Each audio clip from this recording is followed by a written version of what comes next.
Katakan, apa ada seorang pemuda yang mendarat di pulau ini? Katakan, ayo cepat katakan. Sontoloyo. Kalau kamu tidak mau jawab, kupatahkan satu demi satu tulang-tulangmu. Ayo jawab. Gombal bodol. Katakan. Iya. Tabib muda itu dimasukkan ke penjara di bawah tanah. Di mana?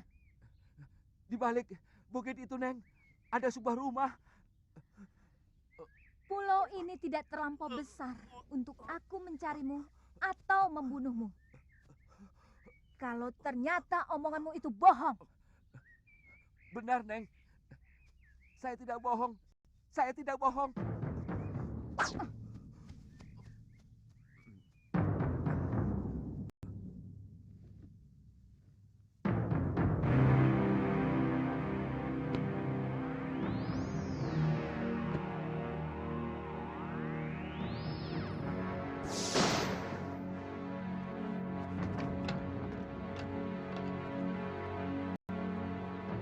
Jangan berlagak jago di sana. Biarkan kami tetap di sini. Hei, di sini jauh lebih aman daripada di luar. Selamatkan saja dirimu sendiri.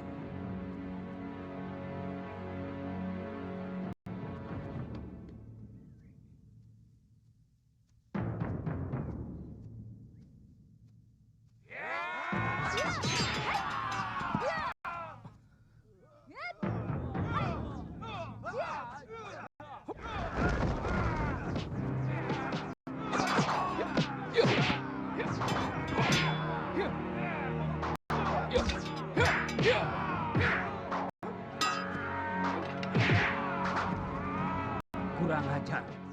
Benar-benar luar biasa anak muda itu.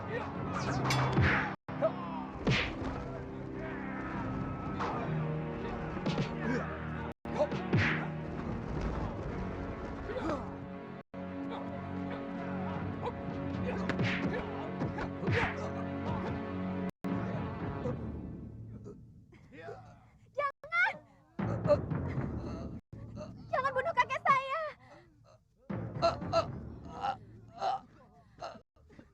Kasihanilah dia. Saya bersedia menjadi budak Kisanak. Kalau Kisanak mau mengampuni kakek saya. Baik. Kalian semua saya ampuni. Tapi mulai sekarang, kamilah yang menguasai pulau ini. Kami?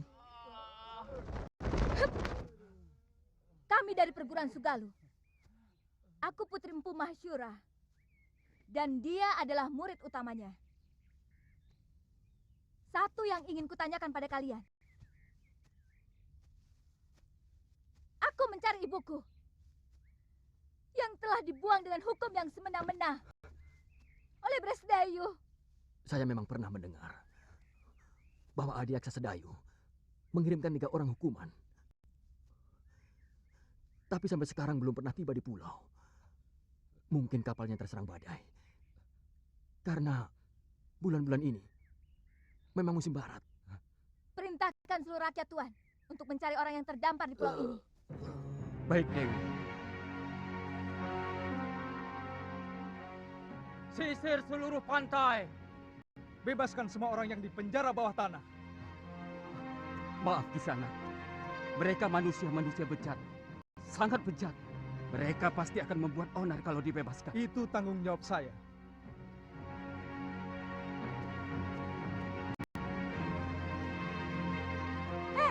Siapa kamu?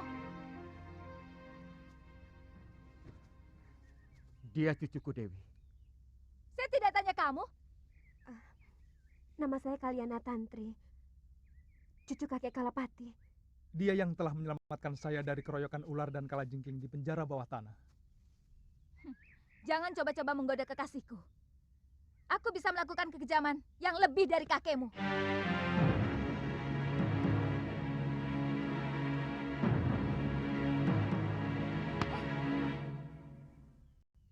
Nyai yakin kakak empu pergi semedi?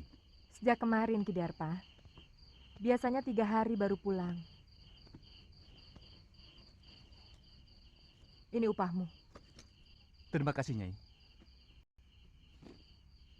Kamu yakin Nyai Sintawati sudah dikirim ke Momongan?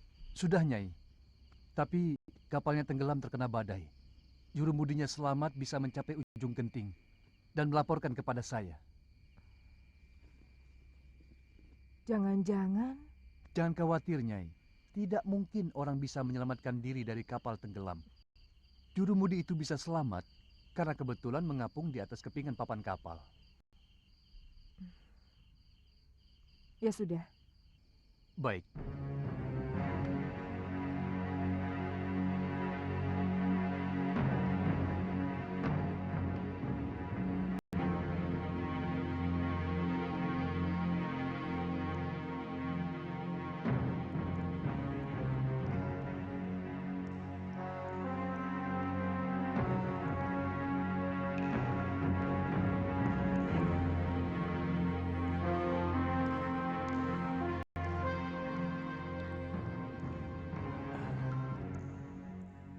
Kenapa wajah Nila Saroya dan Darpasura selalu mengganggu pikiranku?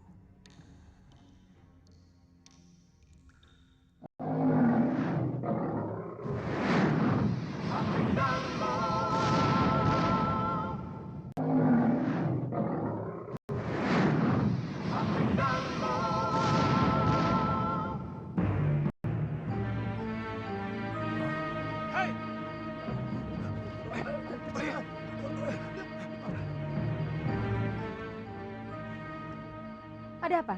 Maaf, Nyai. Kami kira maling yang mau menyusup ke dalam balai pusaka. Apakah tingkah laku saya seperti maling? Maafkan saya, Nyai. Kakang Mahasyura menyuruh saya untuk membersihkan bilik pusaka padepokan sebelum berangkat bersemedi. Dan sekarang saya baru sempat.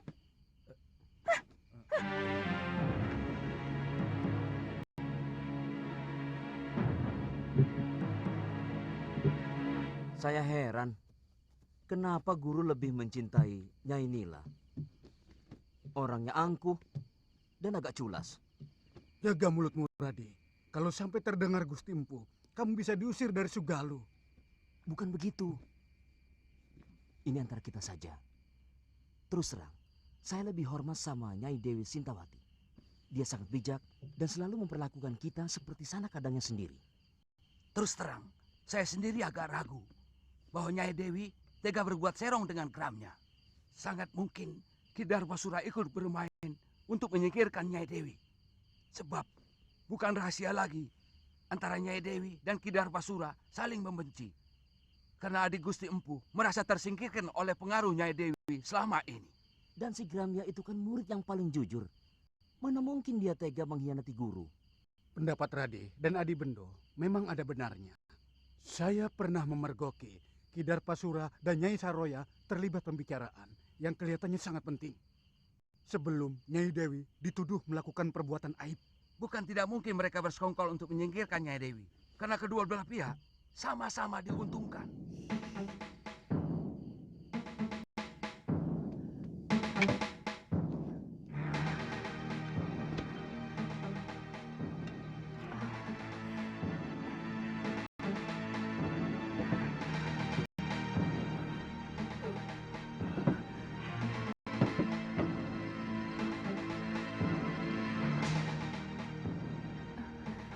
Dahsyat Ria.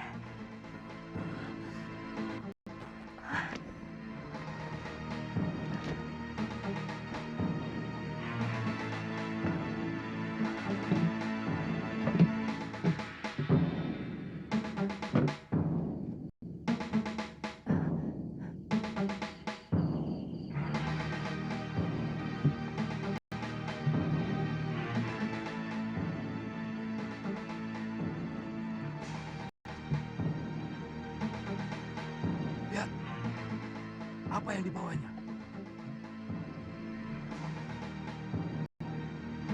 Jangan-jangan dia mencuri pusaka padepokan. Itu tanggung jawab kita. Apalagi Gusti Empu sedang seperti.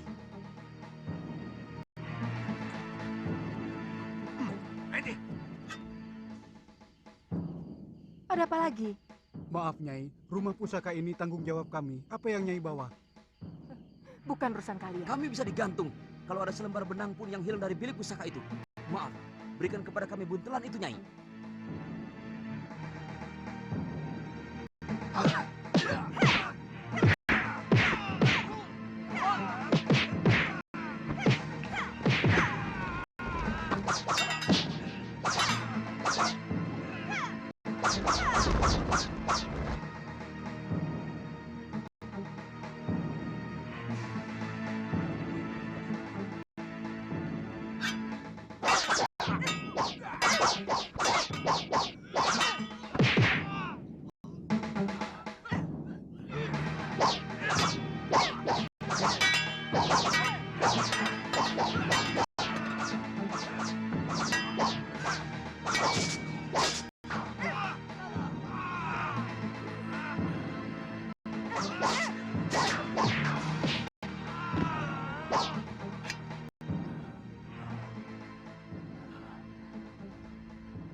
Kenapa kau lakukan itu, istriku?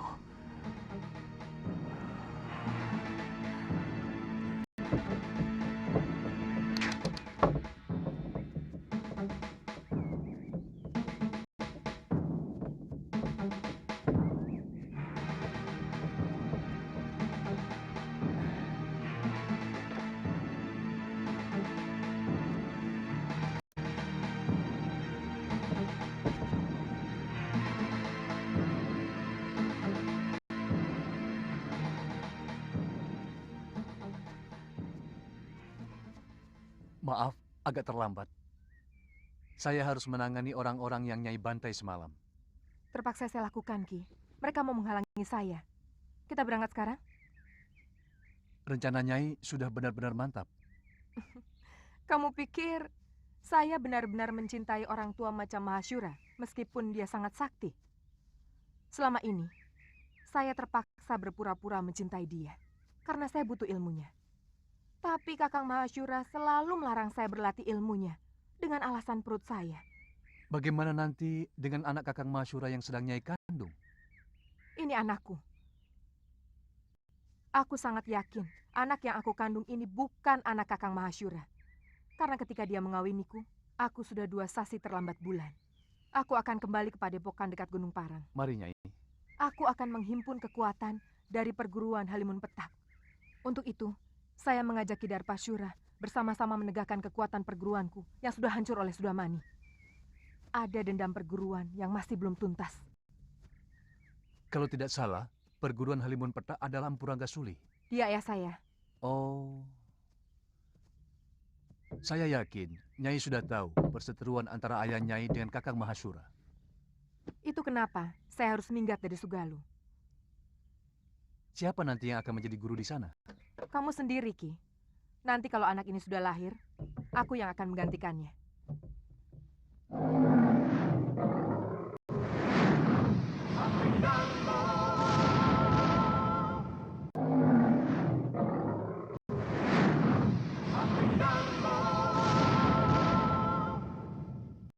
Sangat janggal kalau sebuah negara tidak memiliki raja. Selama Gusti Prabu Anglingdarma meninggalkan negeri Malwapati, rakyat kita seperti ayam kehilangan induk. Tidak memiliki kebanggaan sebagai rakyat Malwapati. Bahkan mereka cenderung menjadi bangsa yang rendah diri. Lalu, mau apa Prabaswara? Mestinya Gusti Patih sudah harus mengambil keputusan. Keputusan? Ya, terus terang. Kesetiaan Gusti Prabu Anglingdarma kepada negeri Malwapati mulai saya ragukan. Mungkin karena beliau hanya sebatas mantu dari Gusti Sepuh. Sebenarnya Gusti Patih jauh lebih berhak untuk menjadi raja. Karena kalau saja tidak ada sayembara memperebutkan mendiang Gusti Dewi Setiawati, maka Gustilah yang seharusnya menjadi raja. Sayembara itu yang mengadakannya adalah aku, bukan Romo Prabu. Dan pertaruhannya adalah tahtaku. Di samping adik kandungku yang sangat kucintai, Dinda Setiawati. Sesudah Gusti Dewi meninggal tanpa anak, apakah hak tahta kerajaan Malwapati ini juga masih dimiliki Prabu Anglingdarma? Atau sebenarnya sudah batal? Terus terang, kami tidak pernah berpikir sampai hal itu. Saya tetap rela adik Prabu memegang tampuk kekuasaan. Meskipun Dinda Setiawati telah tiada. Ini menyangkut tanggung jawab beliau, Gusti Pati. Sungguh sangat berbeda. Seorang pewaris asli dan seorang yang hanya menerima pemberian. Jangan menggoyah keyakinanku, Katiwanda. Janji seorang satria itu pantang mencela-mencela. Pagi kuning, siang merah, malam hijau. Gusti akan membiarkan negeri ini semakin kerdil tanpa kemajuan setapak pun. Karena tidak adanya raja.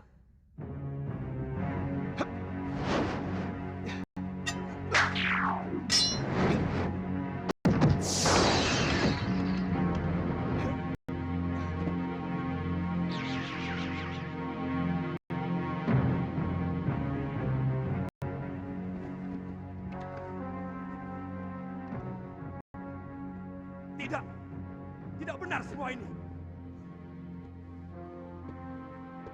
Siapa kamu?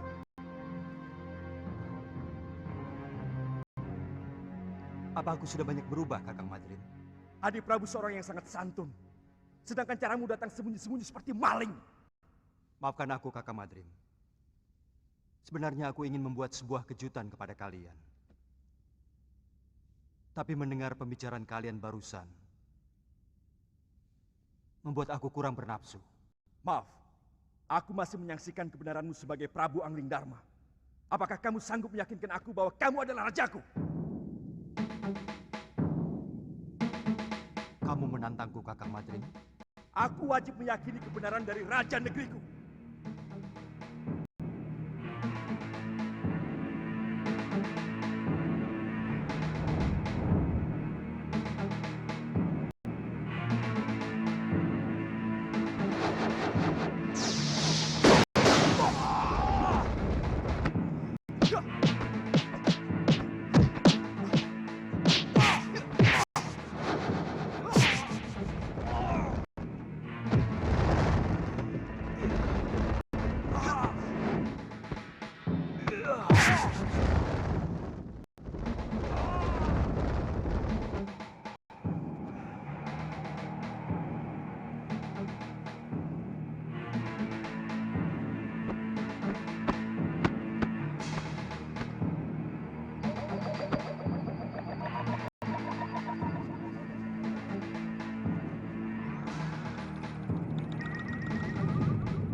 Cukup Gusti, hamba percaya.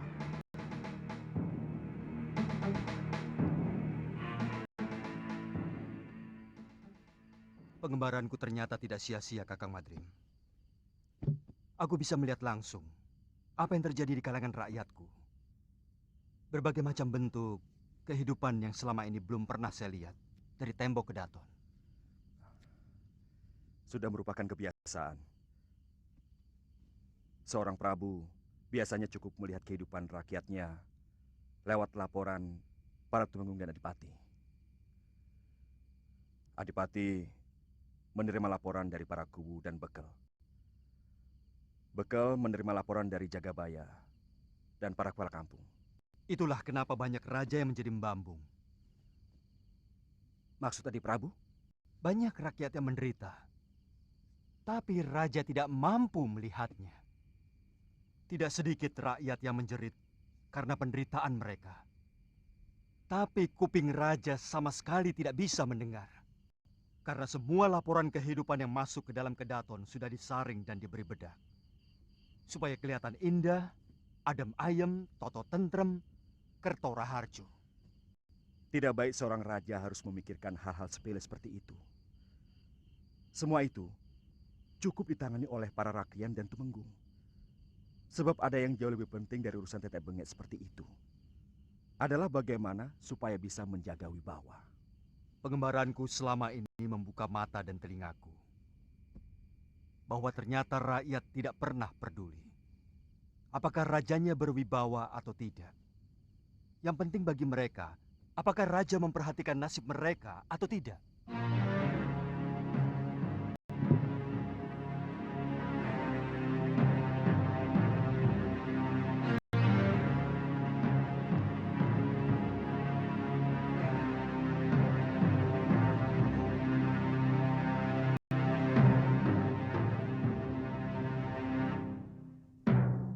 Semua kitab pusaka terbaik ciptaanku dicuri. Aku yakin ada orang lama perguruan Sugalu yang mempengaruhi istriku.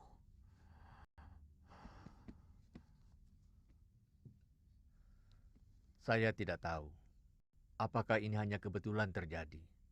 Sejak Nyai Nila pergi, Ki Darpasura tidak pernah kelihatan di rumahnya maupun di padepokan. Kata pekatik rumahnya, Ki Darpa pergi mengendarai gerobak di hari yang sama dengan kepergian Nyai Nila. Darpasura. Apa mungkin adik kandungku tega mengkhianatiku, Subada? Saya benar-benar tidak tahu, Guru.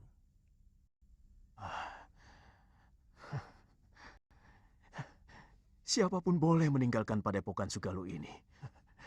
Tapi tidak dengan cara buruk seperti ini.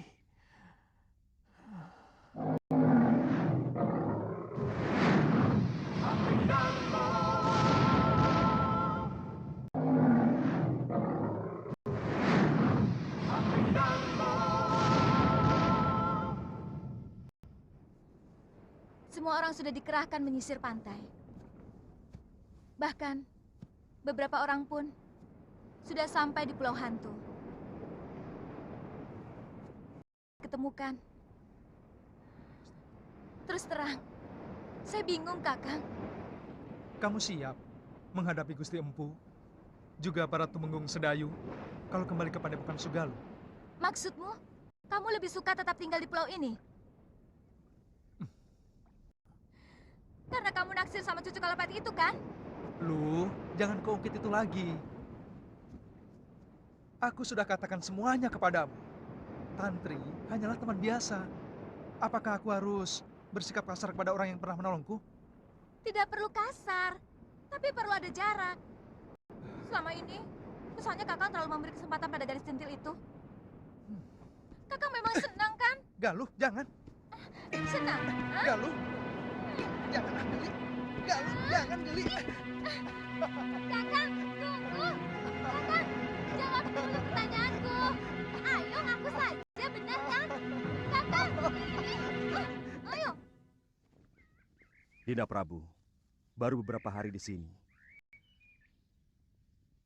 Sebenarnya akan lebih baik kalau Dinda pergi setelah melakukan pasemuan agung dengan segenap pamong. Terus terang, hampir seluruh rakyat Malawapati masih berkabung. Pertama karena kematian Dinda Setiawati. Dan kedua, karena kepergian Adi Prabu sendiri. Kakang Madrim, masih ada beberapa persoalan yang belum aku selesaikan. Aku akan segera kembali kalau semua persoalan sudah bisa dibereskan. Jaga baik-baik negeri ini, Kakang. Dan perintahkan rakyat menghentikan perkabungan. Karena aku masih dalam keadaan selamat. Baik, Dinda Prabu.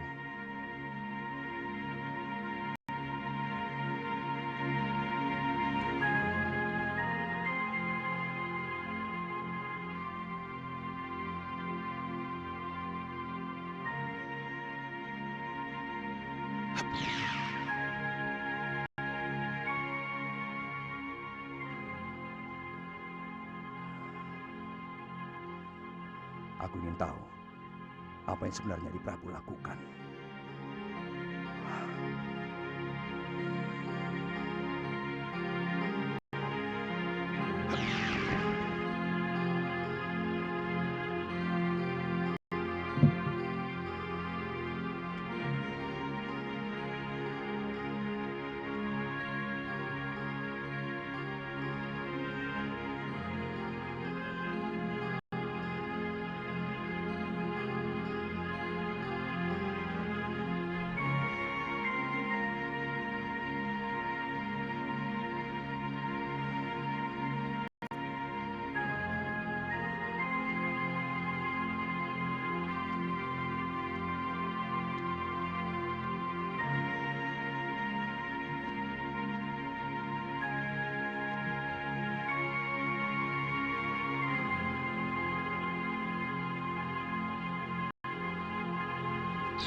Gusti Prabu.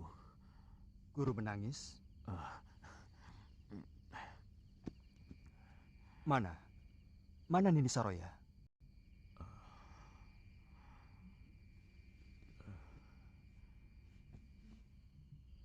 Sejak siang saya duduk di sini, merenungi nasib buruk yang sedang saya alami. Hampir dengan waktu yang bersamaan, saya kehilangan segala-galanya, Gusti. Mungkin juga harapan saya. Apalagi yang terjadi, Guru? Rupanya itu Guru Dinda Prabu. Terus terang, hati kecil saya tidak percaya bahwa Sintawati melakukan aib yang menjijikan itu. Tapi Guru tidak berusaha melakukan apapun? Sejak itu hati saya selalu gelisah. Saya selalu dikejar perasaan bersalah. Lalu saya melakukan semedi memohon petunjuk kepada Sang Pencipta. Apa yang harus saya lakukan?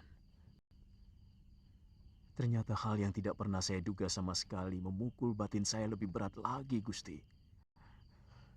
Nila Saroya minggat setelah mencuri beberapa kitab perguruan Sugalu.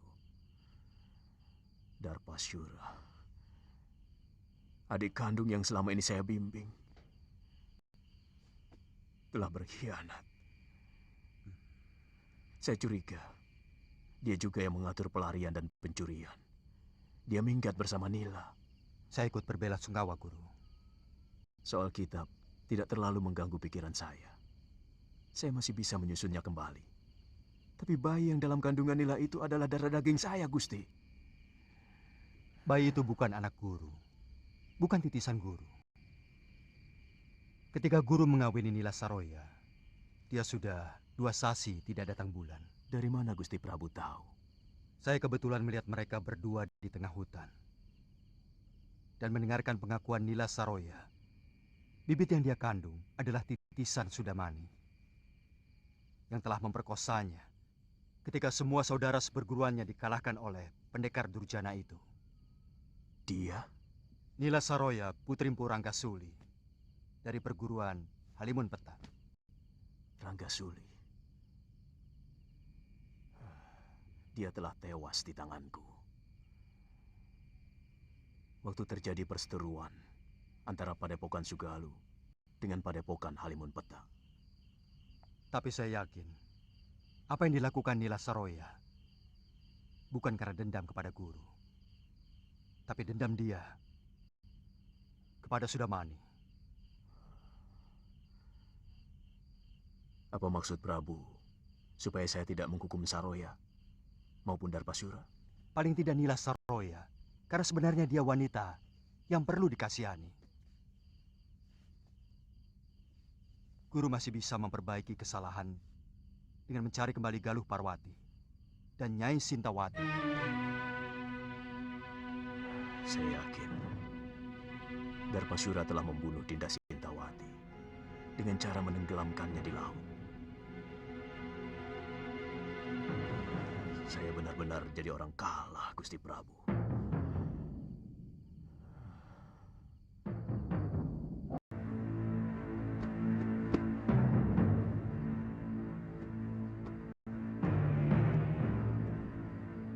Bagaimana kalau guru tidak mau menerima kita? Kita mengembara. Mungkin ke negeri Malwapati. Karena dari dulu Gusti Prabu Anglingdarma pernah menjanjikan mau mengajak saya ke sana.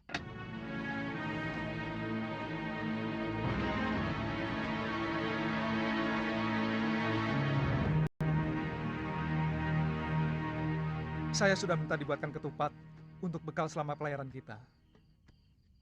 Dengan jung kecil, kemungkinan kita akan jauh lebih lama dari pelayaran kita ke pulau ini. Kita harus mengatakan pada Kalapati bahwa dia tetap hanya seorang wakil penguasa di pulau ini. Karena kita telah menaklukkan mereka. Kamu masih menginginkan untuk menguasai pulau menjijikkan ini, loh. Sekedar supaya dia tahu bahwa dia orang taklukan.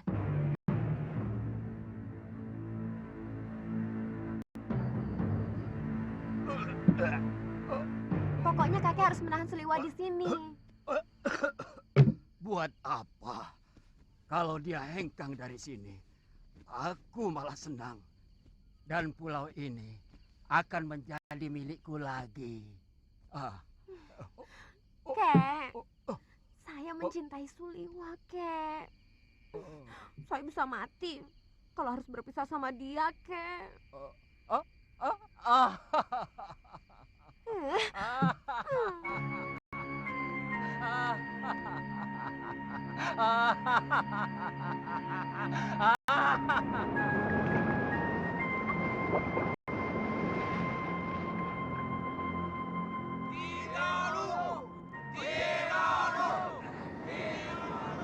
Kakang, Kalapati masih belum kelihatan. Kakang! Kakang Seliwa! Kakang! Dia lagi. Kakang Seliwa! Kakang! Ada apa? Kakek, tolong kakek.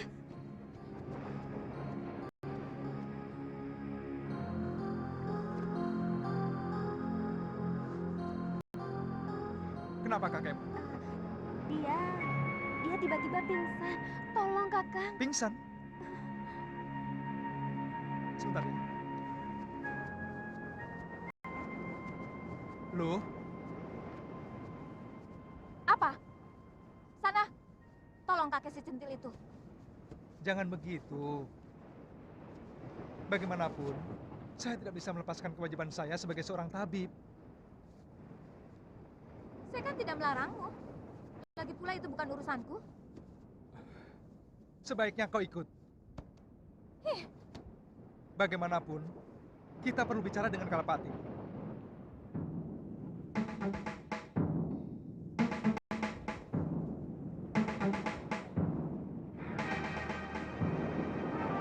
hah, di mana dia? Di rumah.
kakekmu terkena racun ikan gelembung dan bunga karang darah.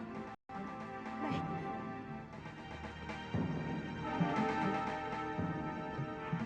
Masih bisa diselamatkan, Kakang? Tugas seorang tabib adalah berusaha.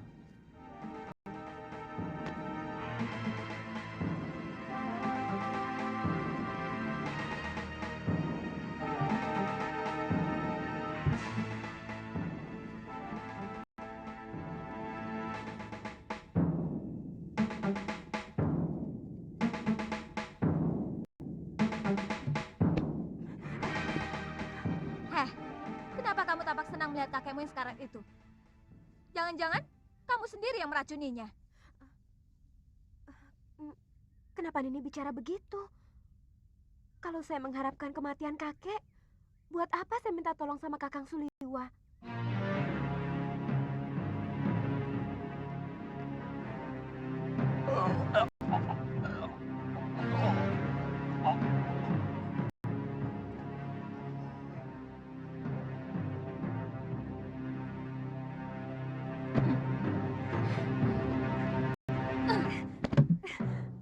Jangan berani-berani menggoda kekasihku, Tantri. Saya juga mencintai Kakang Liwan ini. Kamu bisa kubunuh.